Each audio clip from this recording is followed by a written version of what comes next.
পরবর্তী প্রশ্নটা আসলে আমি আপনাকে করতে চাই আমাদের একজন মেম্বারের পক্ষ সেকেন্ড থেকে। আরেকটা বিষয় হলো, বই আপনি পড়ে লাভ হয় কিনা। আমি মনে হয় কালকে বলেছিলাম, আমি প্রশ্নটা কে করেছিল যেন, বাংলাদেশে সবচেয়ে বেশি কোন বইটা পড়া হয়? কোরআন শরীফ পড়া হয়। প্রত্যেকের ঘরে কোরআন শরীফ আছে। কোরআন শরীফ কি আমাদের পরিবর্তন করতে পেরেছে?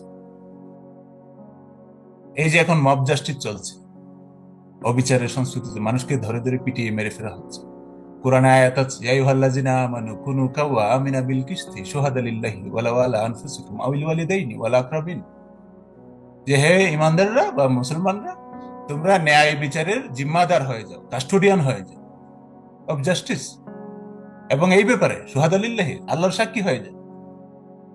এবং এটা করতে গিয়ে যদি তোমার নিজের স্বার্থের বিরুদ্ধে যেতে হয় তাও যাও, বাবা মার বিরুদ্ধে যেতে হলে তাও যাও, নিকটাত্মীয়ের বিরুদ্ধে যেতে হলে তাও যাও। আমাদের সমাজে কি এটার কোনো রিফ্লেকশন আছে? কোটি কোটি মানুষ এখানে কোরআন শরীফ পড়ছে, ওই আয়াত তো অবশ্যই পড়ছে, সূরা নিসার মনে হয় আয়াতটা, আমি আয়াত নাম্বার বলতে পারবো না, 135 বা 235 এরকম হতে পারে। তো এই, কিন্তু এখানে কি লেখা আছে সে তো বুঝছে, সে যত আজে বাজে জিনিস আছে, খারাপ শিক্ষা আছে, এগুলো নিয়ে সমাজে লাফালাফি করছে, হাঙ্গামা করছে। কিন্তু বই পড়া, কোরআন শরীফ তো একটা বই, এই বই তো তাকে চেঞ্জ করতে পারছে না।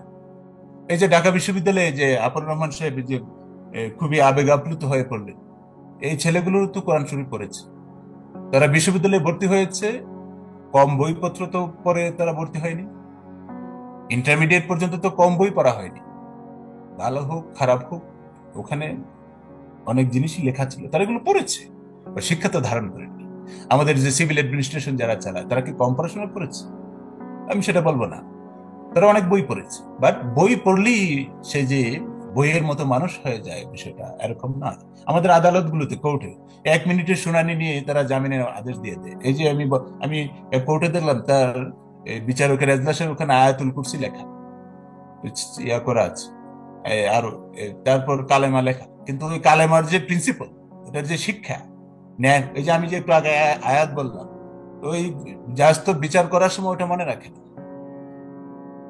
তো আপনি যদি বই পড়ছেন, বই থেকে বই, আমি বলছি না বই মানেই ভালো শিক্ষার আধার, বই অনেক খারাপ শিক্ষাও থাকে, বহু মানে খুব গুরুত্বপূর্ণ জনপ্রিয় গ্রন্থ, ওগুলোতে অনেক নানা আজে বাজে কথা আছে, সব নেওয়া যাবে না।